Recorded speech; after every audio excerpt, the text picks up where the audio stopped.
भागामध्ये आपलं सहर्ष स्वागत। आज आपण इथे दक्षिण सोलापूर येथील द्वारकाधीश मंदिर येथे आलेलो आहोत आणि इथे जो आगळा वेगळा उपक्रम जो चालू आहे तो सांस्कृतिक कार्यक्रम आहे आणि हे जाणून घेण्यासाठी आपण महिला मंडळाकडून नेमकं इथं कोणता कार्यक्रम चालू आहे हे जाणून घेण्यासाठी इथे आलेलो आहोत। तर नेमकं जाणून घेऊया हा कार्यक्रम कशा संदर्भात चालू आहे। मंडळाची स्पर्धा चालू आहे आज आमच्या द्वारकाधीश मंदिरमध्ये आणि आमच्या मॅडम आणि मार्गदर्शन याच्यासाठी भरपूर कष्ट घेत आहेत आणि आज ही काळाची गरज आहे की महिला मंडळ महिला सजग बनत आहेत, महिला स्ट्रॉंग बनत आहेत आणि महिला स्ट्रॉंग असतील तर त्यांची पिढी नक्कीच स्ट्रॉंग बनेल।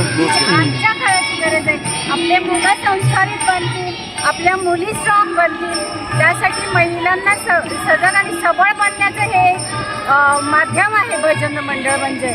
म्हणून आज आम्ही इथे जमलेले आहोत आमच्या द्वारकाधीश मंडळमध्ये।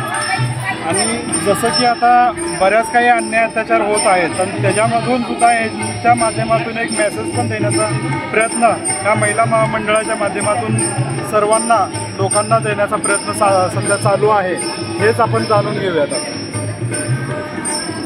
आज इथे भजन स्पर्धा आयोजित केलेल्या आहेत सर्व महिलांसाठी आणि यातून एकच बोध घ्यायचा आहे की एकीचं बळ हे खूप चांगलं असतं। जिथे एकत्र येऊन कार्यक्रम होतात अशीच गोष्ट घरामध्ये सुद्धा झाली तर आपली पिढी नक्कीच सुधारेल।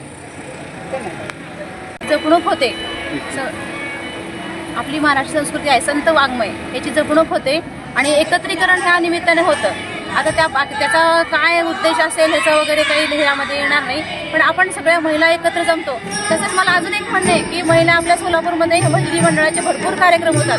दरवर्षी मला साधारण वाटते की 2 किंवा 3 तरी बस स्पर्धा होतात।